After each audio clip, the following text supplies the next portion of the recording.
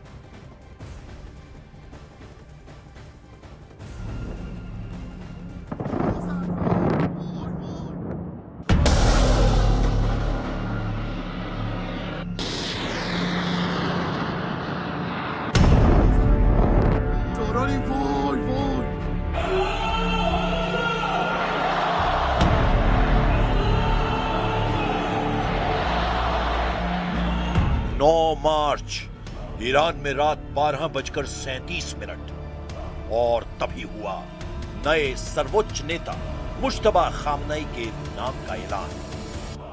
तभी ईरान की दूसरी घड़ी रात 2:30 ईरान ने लॉन्च कर दिया इजराइल पर सबसे बड़ा अटैक। 2 घंटे के अंदर ईरान दागने लगा सबसे खतरनाक मिसाइल।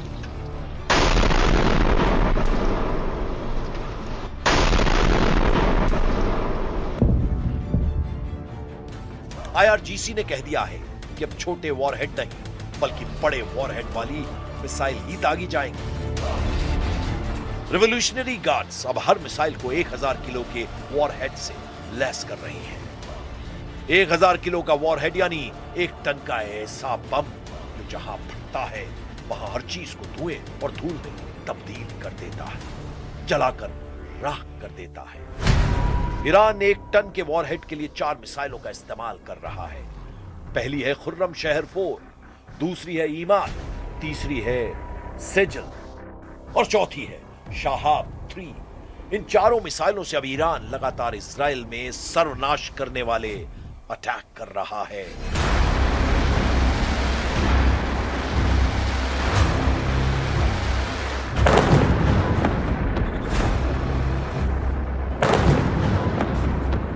तेल अवीव में धमाके, बहरीन में अमेरिका के अड्डों पर धमाके, यूएई और कुवैत में उन ठिकानों पर धमाके जहां अमेरिकी सैनिक या ट्रंप के राजनयिक दूतावास खाली करने के बाद ठहरे हुए हैं।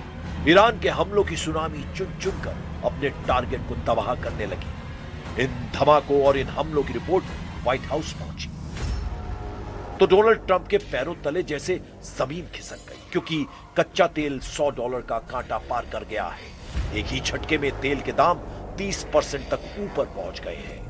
ट्रंप ने फौरन पुतिन को फोन लगाया। 1 घंटे तक बातचीत हुई, ईरान पर बात हुई, मुज्तबा खामनेई पर बात हुई, तेल पर बात हुई। फिर डोनाल्ड ट्रंप ने जब प्रेस कॉन्फ्रेंस की तो बताया, युद्ध पूरा होने वाला है, हम जल्दी ही इस जंग को खत्म करेंगे। ईरान की लीडरशिप और सेना को पूरी तरह खत्म कर दिया गया है। Thank you, Mr. President. On Iran, you called it an excursion. You said it would be over soon. Are you thinking this week it will be over? Are No, you but talking soon. about days? I think so. Okay, and with respect Very to... soon. Look, everything they have is gone, including their leadership. In fact, there are 2 levels of leadership, and even actually, as it turns out, more than that. But 2 levels of leadership are gone. Most people have never even heard about the leaders that they're talking about. So. लेकिन Iran ने दिया Trump को counter झटका। Iran ने ऐलान कर दिया कि यह युद्ध अमेरिका और इजराइल ने शुरू किया था, लेकिन इस जंग को खत्म ईरान करेगा और इसके लिए ईरान की मिसाइल ब्रिगेड लगातार हमले कर रही है।